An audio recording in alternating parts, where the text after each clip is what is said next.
Over the years, we've seen a few really transformative technology developments which have changed the way that video professionals actually work and dictated the cameras which we use as they've been that important.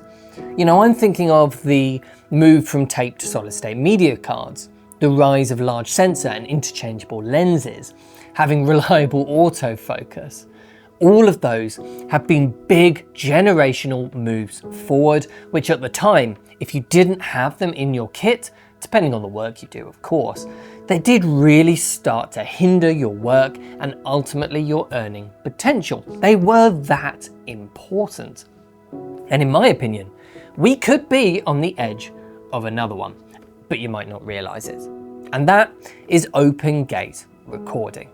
I know a lot of people out there love using OpenGate already, but I wouldn't be surprised if the majority of people watching this think I'm a bit insane for saying that and putting that in that kind of company as a technology. You've never needed OpenGate before. Why would you need it now? And even if it is useful, why on earth would I put it in the same league as those other technology leaps? So let's break it down and show you what I mean. So the most important reason for this move towards OpenGate is the change in what clients want in their deliverables. They don't want OpenGate aspect ratios, of course, themselves, but they do want to be able to use their content wherever they want, in traditional 16:9 video, but also across socials in vertical 9:16, or even sometimes 2:1. And crucially, they don't want to have to plan that anymore. These are all incredibly different aspect ratios, and we all know the challenge of creating work which works well across all of them. So how do you get your framing right for it to look good on both a 16:9 and vertical 9:16 crop of the same thing when you're not in control and you have no idea how it's going to be used? In some areas of work, the need for this is more obvious than others. Let's take corporate work like brand films, for example. And that is a huge part of many people out there's income. If I'm a business owner, perhaps I own a gym or a spa, something like that, and I hire you to spend the day on our premises getting some glossy lifestyle B-roll with a few models to demonstrate my business and my services. I'm going to need to be using that content across a variety of different places. I'm going to want it on a nice glossy brand film on the front page of my website, but I also want to use it on this Instagram post and that TikTok over there. Businesses are in need of so much content nowadays that in order to justify expensive professional shoots, the results need to be used wherever we need them, across multiple end pieces of content, from ads to even display walls and organic content marketing pieces, and the list just goes on and on and on. And there's then the less obvious areas of work as well. Let's take broadcast TV, for example. They absolutely don't use OpenGate right now, and their main deliverable is of course a 16:9 TV show. But those shows, they do need to be marketed. And where does the vast majority of that marketing happen now? In ever increasing amounts in clips on social media. If the cameras which they wanted to be using did have OpenGate recording in the future, there's definitely an argument that they would benefit from using it so that those social clips can be more than just an afterthought when they come to make them. Now, in all of those areas of work, you can of course just film it twice, turn the camera on its side. And that's always an option, and it's always going to be the best way in terms of getting absolute quality, of course.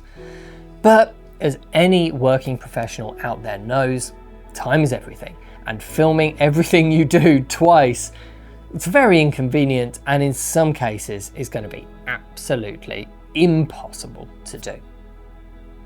So let's now see some of this in practice and show how OpenGate can help.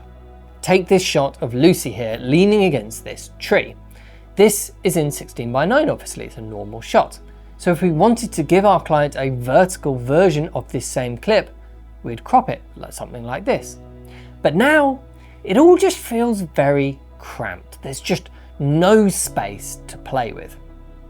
Luckily though, this clip wasn't actually filmed in 16:9. It was filmed on the Ursa Cine in 3x2 OpenGate. So we actually have all of this extra space above and below our original 16:9 frame. So now, when we crop to vertical, we have so much more breathing space to play with around our subject. It makes a huge difference and helps that vertical feel so much more purposeful and natural. If we put these two vertical crops side by side, you can see this difference that it's making, all without compromising, of course, the framing of that original 16:9 shot. So when you're using this, it's very simple really. Put the camera into open gate mode and put some framing guides on for 16:9 and then just work as usual. Then when you get into post, you can put them all on a 16:9 timeline and just set the scaling to fill and they'll all instantly look as you want to, like normal.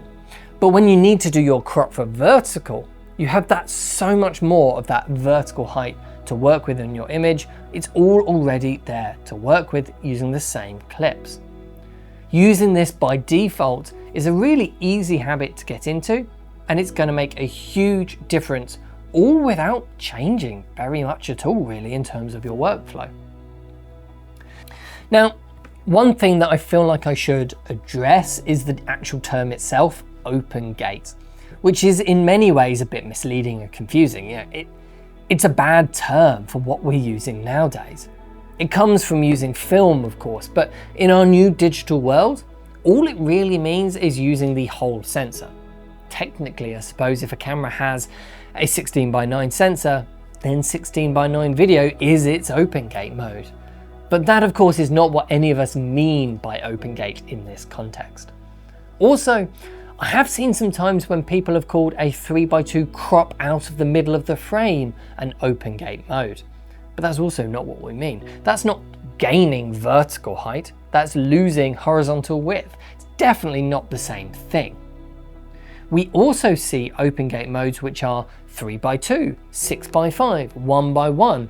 So it can get a bit confusing depending on the way the manufacturer has implemented it. It can all be a bit of a mess, to be honest. I certainly don't have the answers for any of it though.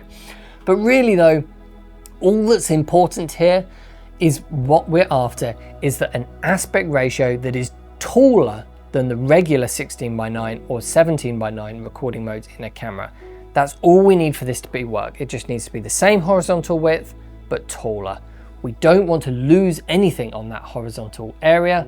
We just want to gain some vertical height. And apart from that, everything else can stay the same. Codecs, workflow, autofocus, all of that. There's no reason to change any of it from a camera manufacturer point of view. The closer that they can make it to the 16:9 aspect ratio modes in terms of functionality, the better. There is no need to treat open gate any differently. So that is why I think that normalizing open gate recording is going to be the next big transition for the video industry. It is easy for us to dismiss vertical video and multi-aspect ratio workflows. Why is it needed? It's very clear now that we've always managed without it. But it is very clear now that vertical video isn't going anywhere. Viewers want it, so clients want it. And if clients want it, then we want it. Because that means, of course, that we can charge clients for it and add a whole extra revenue stream onto our work without actually adding that much to our workload on the day of filming. We're not changing too much. All we're doing is swapping out 16:9 recording for 3:2 recording and then applying a quick crop in post. I think this is so important and could be so beneficial to people's businesses. But what do you think?